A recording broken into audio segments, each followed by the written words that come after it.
ನಾ ನಡೆಯುವ ದಾರಿಯೇ ನೀನಾಗಿರು.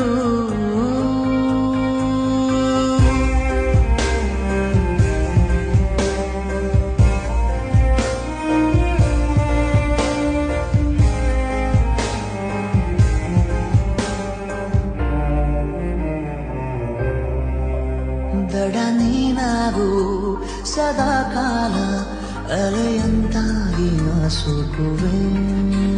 ಬಲೆ ನೀನಾಗು ಅಪಾಯದಂತೆ ನಾ ಬೀಳುವೆ.